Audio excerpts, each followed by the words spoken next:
ताले अभ्यास कार्य आज करवा देख हाँ आस कथबार्ता हवा आस कथबार्ता हेबा हला। एक नंबर देख कौन कहूँ गछटी नरम गलारे काहाकू कहूची काहाकू कहूची गछटी नरम गलारे आम मानंकु बा मनुष्य मानंकु है ना लोक मानंकु भाई भौणी बोली संबोधन करी कहूची एतके लिखि हबो हबो तो तापर 2 नंबर देख जन्म कालरू गछटी केउ केउ जातना सही आसीछि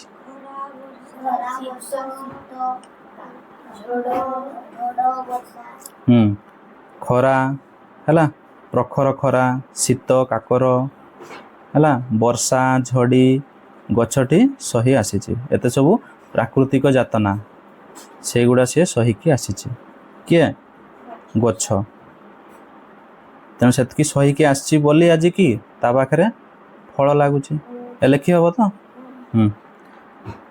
तापर देख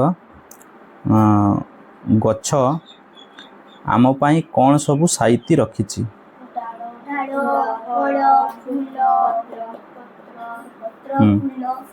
फूल ये जो फल है मीठा मीठा से सब फल आउ कौन फूल पत्र डाल चेर मूल ए सबू जिनस आम पाई साइती रखी से गुड़ा कौन से खाद्य ना फल मूल कौन एगा खाद्य ना नहीं तापर 4 नंबर देख गछर भाषा रे आमे काहाकू मूल मंत्र करिबा उचित काहाकू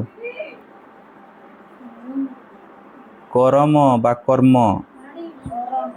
हैला अच्छी ना नहीं तेणु गछर भाषा रे आमे कर्म को मूल मंत्र करिबा उचित कौन लिखबो एठी कर्म को हैला ना कर्म नुहे पूरा लिखब ना गछर भाषा रे आमे कर्म को मूल मंत्र करिबा उचित हला। तापर नेक्स्ट कौन न करिबा को गछटी अनुरोध करिछि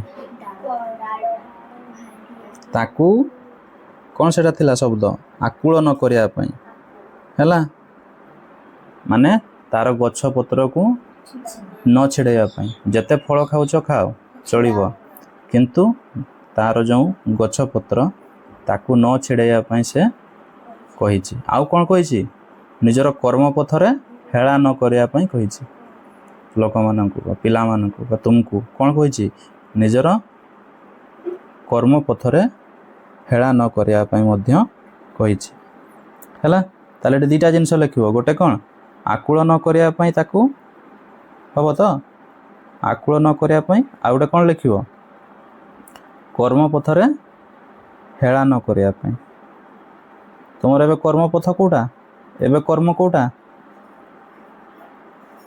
एबे पाठ पढ़िबा सेटा कर्म ना नहीं नाउ की कर्म अछि एबे सेटा कर्म ताले कर्म पथरे हेला न करिया पई से कहिछि हैला ए दिरा जिंस लिखिबो तापर देख नेक्स्ट एबे देखिबा पाठरू कौन क कौन कहिछि तले केते गुड़िए प्रश्न और सेमानंक उत्तर दिया जाइछि ठीक उत्तरटी पाखरे दिया जाइथिबा घरे ठीक चिन्ह दियो हैला। 1 नंबर कौन देइछि गछ ना ना 1 नंबर उपरटा जीवन सारा केउ पथरे हेला न करिबा को वृक्ष कहिछि केउ पथरे चरम पथ धर्म पथ करम पथ मरम पथ कोडा हबो हैं कर्म ना धर्म कोडा हबो को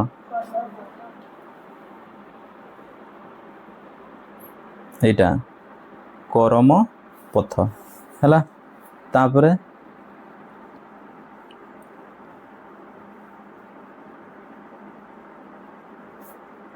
ଗଛ କ'ଣ କରି ସମସ୍ତଙ୍କୁ ଛାଇରେ ଆଶ୍ରୟ ଦେଇଛି?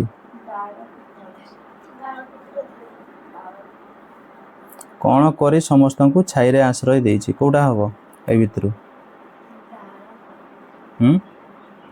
ଡାଳ ପତ୍ର ଧରି, ବକଳ ହୃଦୟ ଚିରି, ଅନ୍ତର ଫେଡ଼ି, ବିରାଟ ଆକାର କରି କୋଉଟା ହବ? ହେ ଡାଳ ନୁହଁ, ବକଳ ହୃଦୟ ଚିରି କି ହବ? ବକଳ ହୃଦୟ ଚିରି।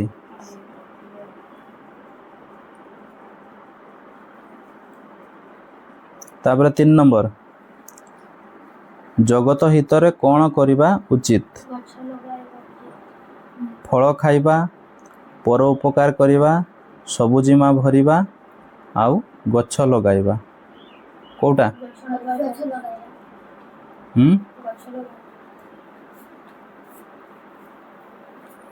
ଜଗତ ହିତ ପାଇଁ ସବୁଜିମା ଭରିବା ଉଚିତ, ଗଛ ଲଗାଇବା।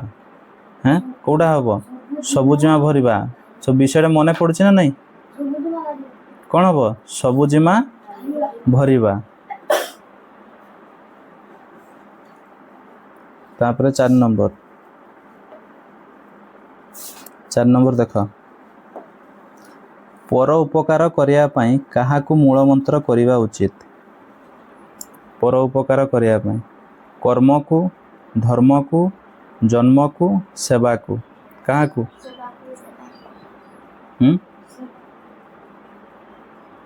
କୁହ। କର୍ମକୁ, ଜନ୍ମକୁ, ଧର୍ମକୁ, ସେବାକୁ।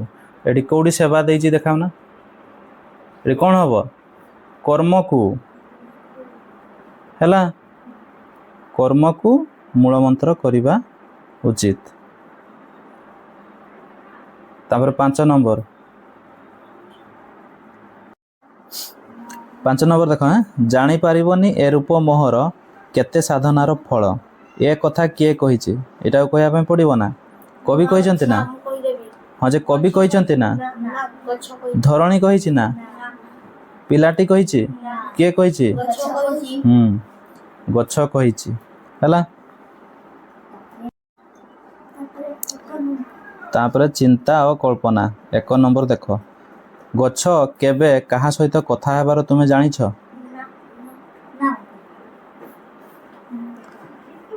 হ্যাঁ କୁହ ନା ଦେଖି ଟିକେ। 1 ନମ୍ବର କହ, ଗଛ କେବେ କାହା ସହିତ କଥା ହେବାର ତୁମେ ଜାଣିଛ? ଆଚ୍ଛା ପ୍ରକୃତରେ ଗଛ କାହା ସହିତ କଥା ହୁଏ କି? କାହା ସହିତ କଥା ହୁଏ? ହଁ ତାର ସାଙ୍ଗ କା ସହିତ, ମାନେ ତାର ଗଛ ସାଙ୍ଗ କା ସହିତ କଥା ହୁଏ ହେଲା। କିନ୍ତୁ ବାସ୍ତବରେ କୌଣସି ମଣିଷ ଭଳିଆ ସେ କଥା କହିପାରେନି। କିଏ? ଗଛ। ସେମିତି ଲେଖିବ ହେଲା, ପ୍ରକୃତରେ ଗଛ କୌଣସି ମଣିଷ ପରି କଥା କହିପାରେ ନାହିଁ। କିନ୍ତୁ ଏ ଯେଉଁ କାହାଣୀ, ପୁରାଣ, କବିତା ଏଇଗୁଡ଼ାରେ କି ହୁଏ? ଗଛ କଥା କହୁଥିବାର ଆମେ ଜାଣିଛେ ନା ନାହିଁ? ଆଉ ବୈଜ୍ଞାନିକ ମାନେ ମଧ୍ୟ କହୁଛନ୍ତି କ'ଣ, ଯେ ଗଛ ମାନେ ପରସ୍ପର ମଧ୍ୟରେ ତାଙ୍କ ମଧ୍ୟରେ କଥା ହୁଅନ୍ତି। ଠିକ ଅଛି, ସେମିତି ଲେଖିବ। ହଉ ଖ ଦେଖ, ଏବେ ଖ କ'ଣ କହିଛି? ତୁମେ କେବେ ଗଛ ସହିତ କଥା ହୋଇଛ କି? ହେଇନି? ମନେ ରଖ, ଗଛ ମାନେ ପରସ୍ପର କଥା ହୁଅନ୍ତି। ତାହେଲେ ଗଛ ସହିତ କେବେ କଥା ହେଇଛୁ? ଏଠି ଲେଖିବ, ହଁ ଅନେକ ସମୟରେ ମୁଁ ଗଛ ସହିତ କଥା ହୁଏ। କ'ଣ କଥା ହୁଏ? ମୋ ମନର ଭାବ ଜଣାଇ ହେଲା, ତାକୁ ବନ୍ଧୁ ବୋଲି ଭାବିକି ସବୁ କଥା ତାକୁ ମୁଁ କହିଦିଏ। ଏଗୁଡ଼ା ସବୁ ଏଇଠି ଲେଖିବ ହେଲା। ତାପରେ ଗ ଦେଖ, ମନେ କର ତୁମେ ଗଛଟିଏ, ତାହେଲେ ନିଜକୁ ସବୁ କି ଭାବ? ଗୋଟେ ଗୋଟେ ଗଛ ଭାବ ହେଲା। ତାପରେ ତେବେ ତୁମ ବନ୍ଧୁ ସହିତ କ'ଣ କଥାବାର୍ତ୍ତା ହେବ କୁହ? ତା ଉପରଟା ଯେମିତି ଏବେ ଖଟା କୁହାଗଲା ହେଲା, ତାହେଲେ ତୁମେ ଚେଞ୍ଜ ବଦଳ ହେଇଯାଉ, ନିଜକୁ ଗୋଟେ ଗଛ କରିଦିଅ, ଆଉ କାହାକୁ? ସେ ଗଛକୁ ବନ୍ଧୁ କରିଦିଅ, ମାନେ ଗୋଟେ ମଣିଷ ପିଲା କରିଦିଅ। ଠିକ ଅଛି, ଏବେ ତୁମେ ହେଉଛ କ'ଣ? ଗଛ। ତାହେଲେ ତାକୁ କ'ଣ କ'ଣ କହିବ କୁହ?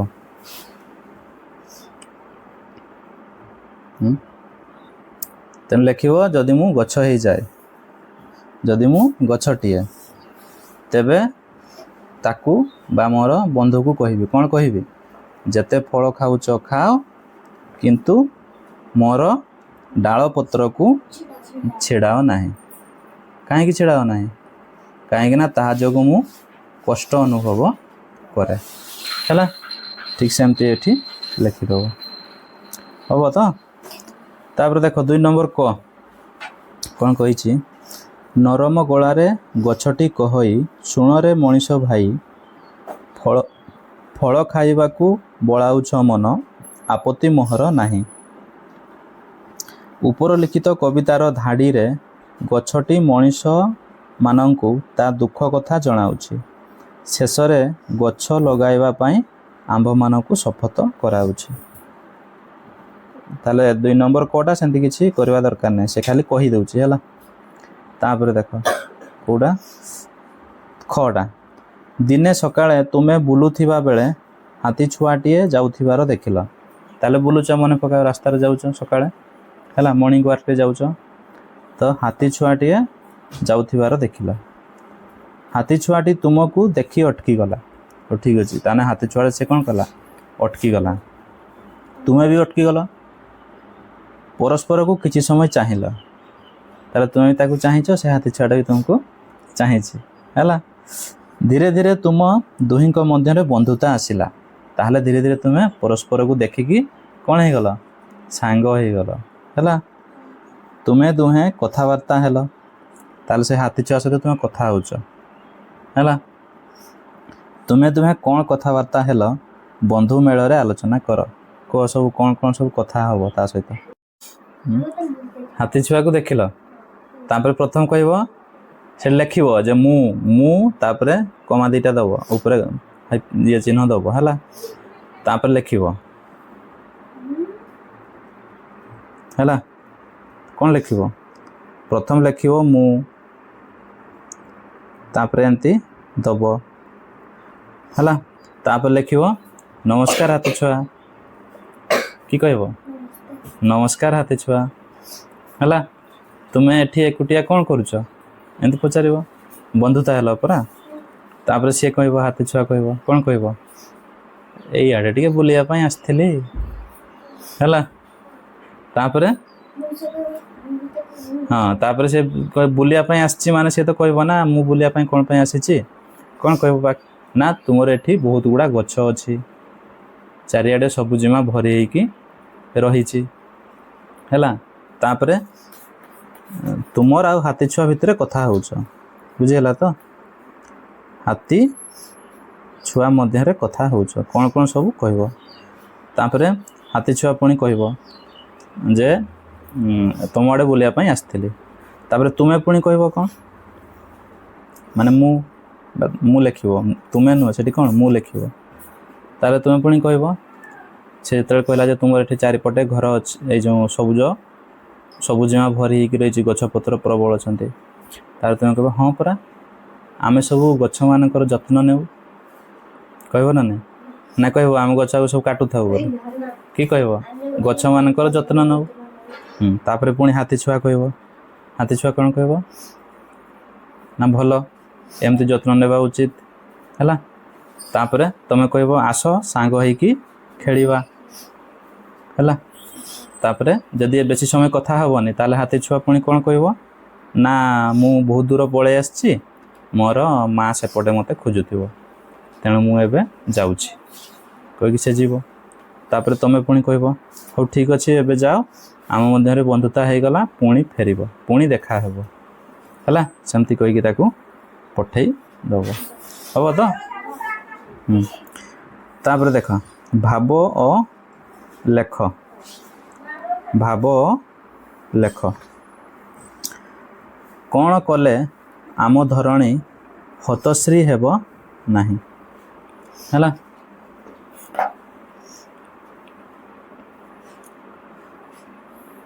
ମାନେ ଅସୁବିଧାରେ ପଡ଼ିବ ନାହିଁ।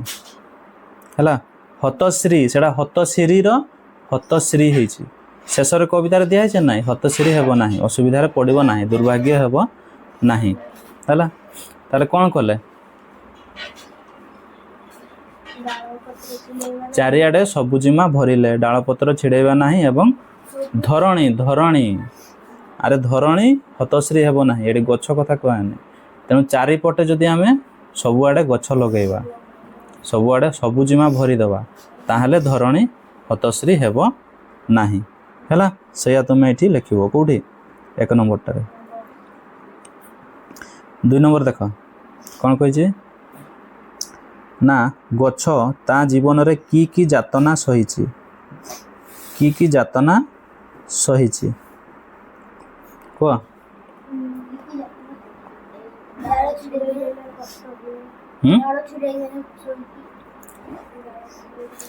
ଆରେ ପ୍ରଖର ଖରା, ଶୀତ କାକର, ବର୍ଷା, ହେଲା, ଯେତେ ସବୁ ପ୍ରାକୃତିକ ଯାତନା ଗୁଡ଼ା ସହିଛି, ହେଲା, ଝଡ଼ି ନା ନାଇଁ ବନ୍ୟା, ଏସବୁ ପ୍ରାକୃତିକ ଯାତନା ସେ ସହିଛି।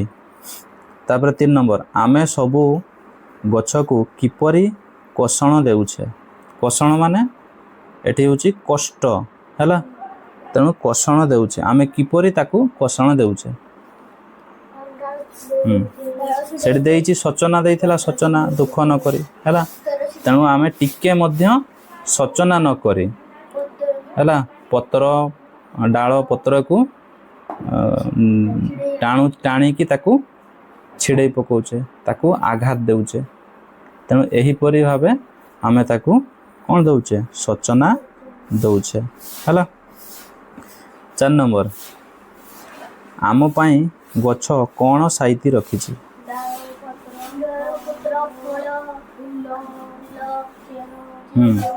ତେଣୁ ସେ ଗଛ ଆମ ପାଇଁ ଡାଳ ପତ୍ର, ଫୁଲ, ଚେର, ମୂଳ, ମିଠା ମିଠା ସବୁ ଫଳ, ମାନେ ତାର ଶରୀରର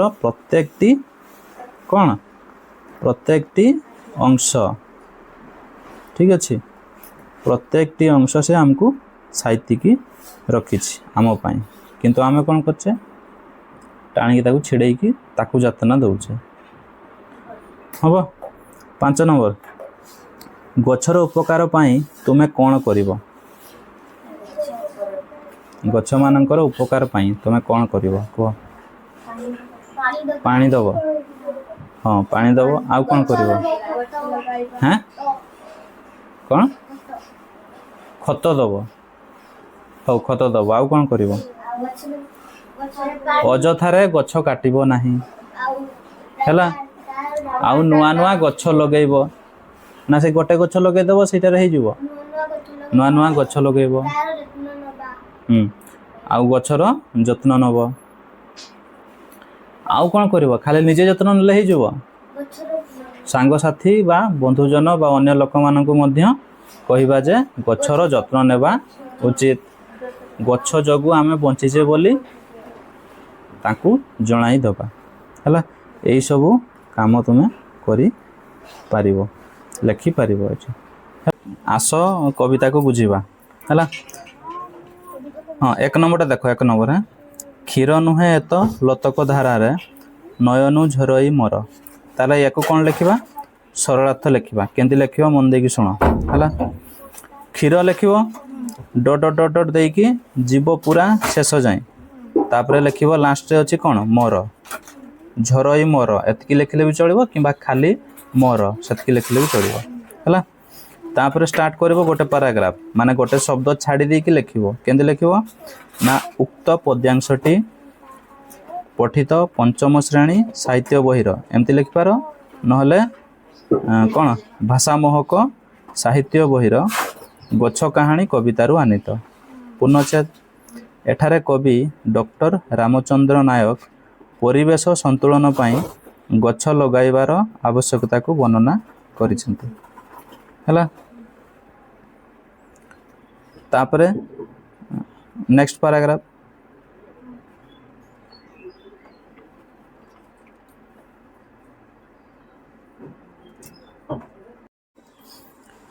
ତାପରେ ଲେଖିବ ନେକ୍ସଟ ପାରାଗ୍ରାଫ, ମଣିଷ ସାଧାରଣତଃ ଗଛରୁ ବାହାରୁଥିବା ରସକୁ କ୍ଷୀର ବୋଲି ଭାବିଥାଏ, ହେଲା, କିନ୍ତୁ କବିଙ୍କ ମତରେ ତାହା କ୍ଷୀର ନୁହେଁ, ବରଂ ମଣିଷର ଅତ୍ୟାଚାରରୁ ଅତିଷ୍ଠ ହୋଇ ଗଛର ଆଖିରୁ ଝରୁଥିବା ଲୁହ ବା ଅଶ୍ରୁ। ଦେଇ ପୂର୍ଣ୍ଣଚ୍ଛେଦ ତାପରେ ଗଛ ନିଜର ବେଦନା ଓ କଷ୍ଟକୁ ଏହି ଲୁହ ମାଧ୍ୟମରେ ପ୍ରକାଶ କରୁଛି। ଠିକ ଅଛି, ହବ ତ ଏଇଟା 1 ନମ୍ବରଟା। ତାପରେ ଦେଖ 2 ନମ୍ବରଟା, ଧରଣୀ ହସିଲେ ଆମ ପରିବେଶ ହେବ ନାହିଁ ହତ ସିରି। ଏଠି ଲେଖିବ ନା ନାଇଁ,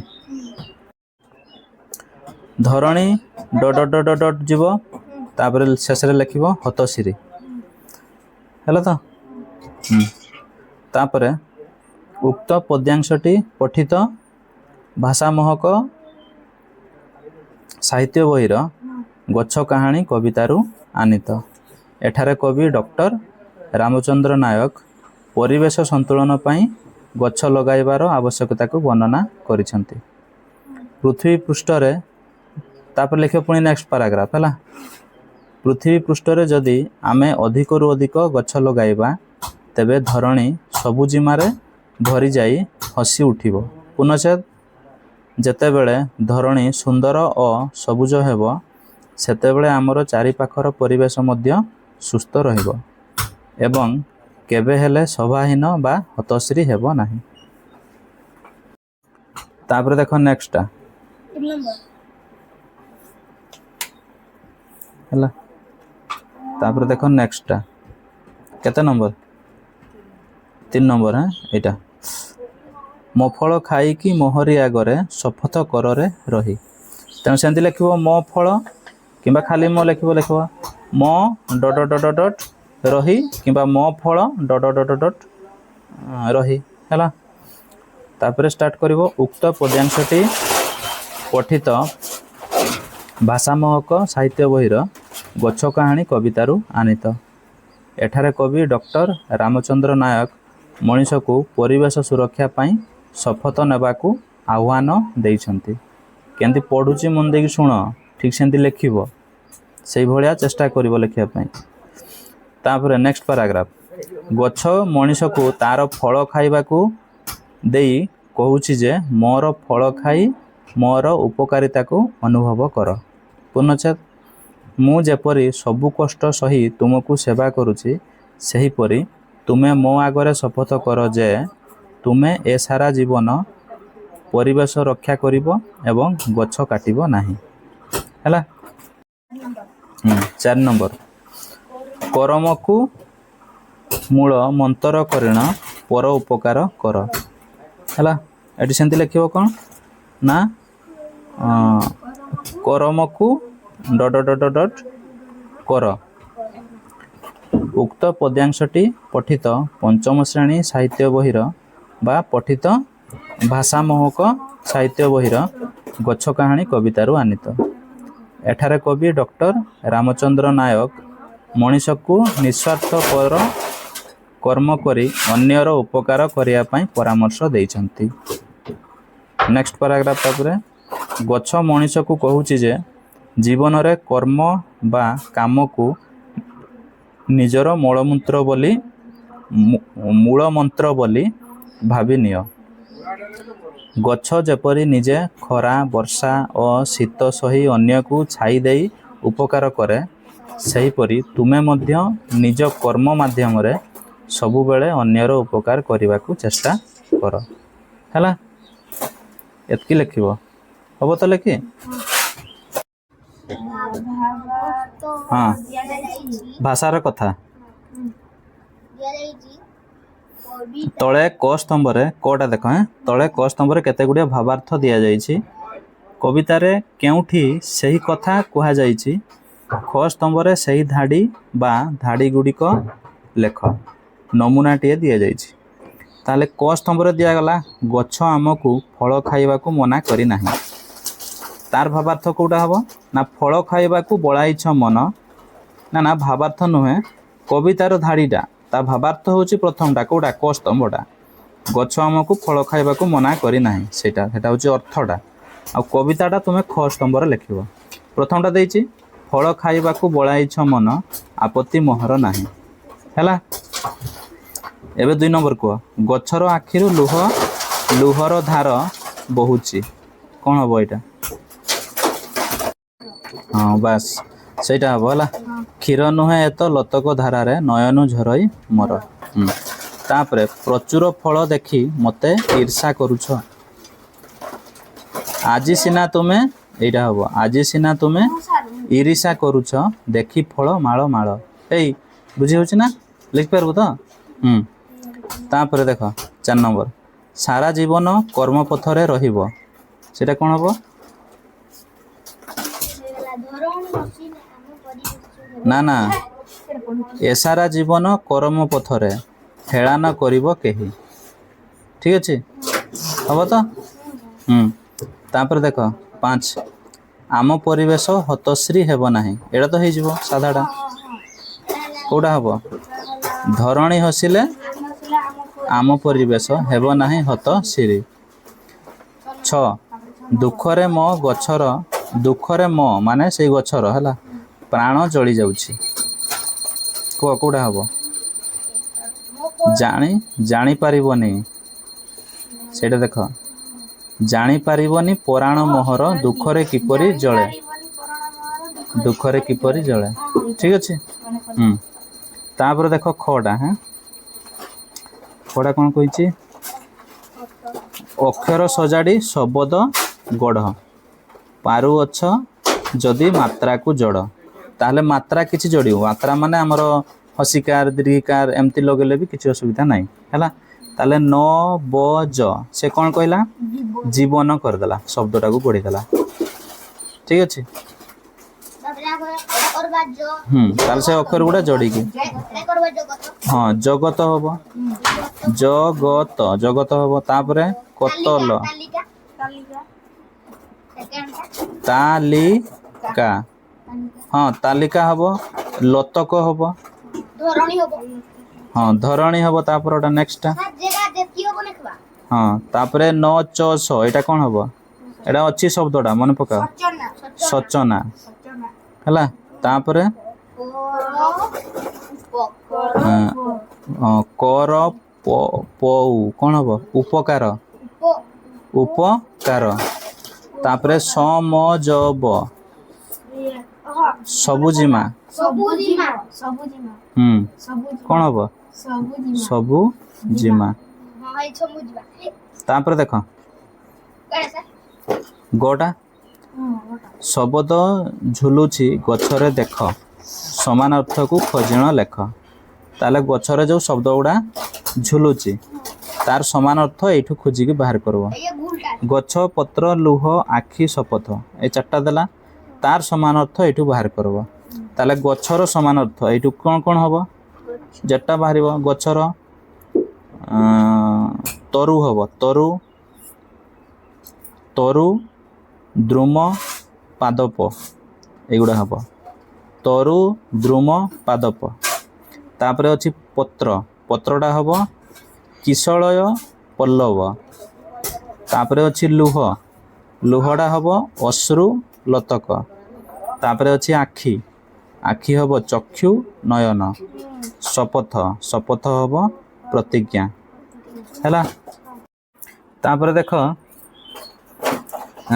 तळे घटा कोन कहिछि तळे कवितार किछि अंश क ओ ख स्तंभ रे रही अछि ताले किछि अंश अछि क स्तंभ रे किछि अंश ख स्तंभ रे किछि अंश कविता को मने पकाई संपर्कित पद को जोड़ हैला डाल को मोहर कोन हबो को एई भितरु टाणी नेउ थांती हबो ना नहीं डाल को मोहर कोन हबो टाणी नेउ थांती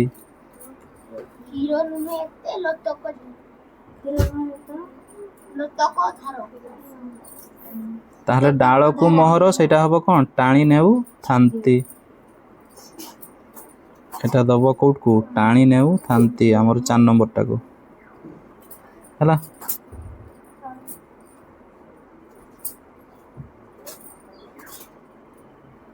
कोटा हबो टाणी नेउ थांती तापरे नेक्स्ट कोन अछि क्षीर नुहे तो हां लतक धारा ताले क्षीर नुहे तो लतक धारा एटा लंबेबो लतक धारा तीर दबो तीर तुम्हें सीधा सीधा लिखि दबो हला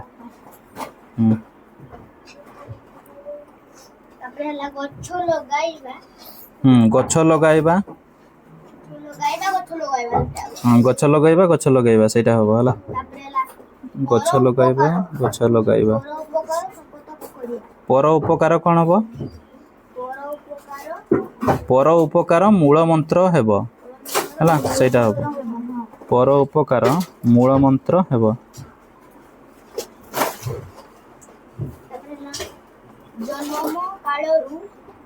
जन्म कालरू कौन हबो बरसा झड़ सहीची हैला जन्म कालरू बरसा झड़ सहीची तामने सीधाड़ा हबो जगत हितरे फूल फल साइतिची जगत हितरे फूल फल साइतिची एटा हबो धरणी हसिले हाँ उपरडा हबो आम परिवेश हसिबो धरणी हसिले आम परिवेश हसिबो एटा हबो फल खाई की शपथ करिबा एटा हबो तीनटा फल खाई की शपथ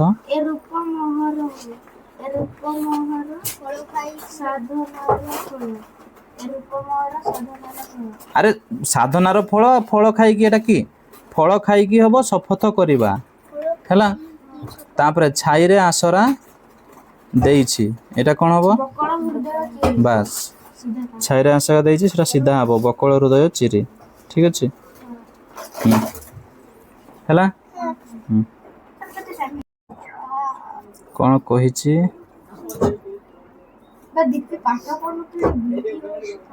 देखो उटा है आस जोड़ी शब्द विषय रे जानिबा ताले जंती भौणी भाई सेटा गोटे जोड़ी शब्द से कौन कहला नरम गलारे गछटी कहई सुणरे भौणी भाई ताले एठी भौणी भाई सी हला गोटे कौन जोड़ी शब्द ताहले आउ सेंती जोड़ी शब्द कौन अछि को ऊपर रेखांकित शब्दटी भौणी भाई भौणी और भाई शब्द दुईटी मिसी गोटे शब्द होइछि ताहा हेले भौणी भाई या को जोड़ी शब्द कहा जाए केही केही जुग्म शब्द भी कहंती केही के जुग्म शब्द मध्य कहंती एथर तुम बहिरु आउ केतोटी जोड़ी शब्द खोजी लेख ताले बहिरु आउ केती जोड़ी शब्द खोजी की लेखिबा हला खरा काकर अछि ना नहीं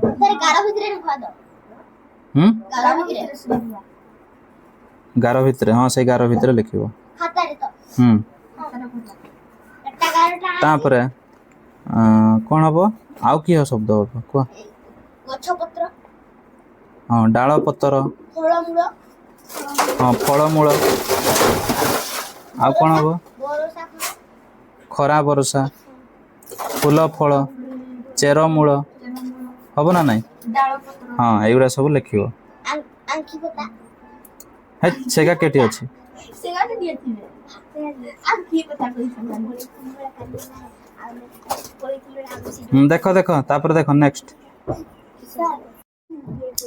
तापर 4 नंबर देखो पद्य रूपरु गद्य रूप लेख ठीक अछि एटा पद्य रे कोन लेखा हैछि धरणी हसिले आम परिवेश हेबो नाही हतशिरी ताले ए जो हतशिरी सेटा होछि कोन पद्य रूप तार गद्य रूप हैला हतश्री एडी देइछि ना नहीं पद्य रूप हैला हतशिरी गद्य रूप हैला हतश्री रेखांकित पदटी को देख यह हेउछि पद्य रे रेखांकित प्रकाशित रूप ताले पद्य रे प्रकाश करा हैछि एही भଳି आउ केतेक पद्य रूप कविताटी रे रहिछि तुमे सेगुडी को क स्तंभ रे लेख सेगुडी कर गद्य रूप ख स्तंभ रे लेख हैला ताले कोन कोन हबो आउ कविता रु बाहर करो एबे सचना पुराण प्राण पुराण अछि ना नहीं सेटा हबो प्राण तापरे लतक लुह सेटा कोन हबो अश्रु तार पद्य रूपटा कोन गद्य रूपटा कोन गद्य रूपटा अश्रु हैला तापरे पुराण प्राण वर्षा वर्षा जन्म जन्म जन्म जन्म अब तो एगुड़ा खोजी खोजी बाहर करके लिखिबो माने ସବୁ କ୍ଲାସର ଭିଡ଼ିଓ ଗୁଡ଼ିକ ପ୍ଲେଲିଷ୍ଟରେ ଅଛି। ଆପଣ ସେଠାକୁ ଯାଇ ଚେକ୍ କରିପାରିବେ। ଏହି ଭିଡ଼ିଓର ପୂର୍ବବର୍ତ୍ତୀ ଭିଡ଼ିଓ ଏବଂ ନେକ୍ସଟ ପାର୍ଟ ଗୁଡ଼ିକ ମଧ୍ୟ ସେଠାରେ ମିଳିଯିବ।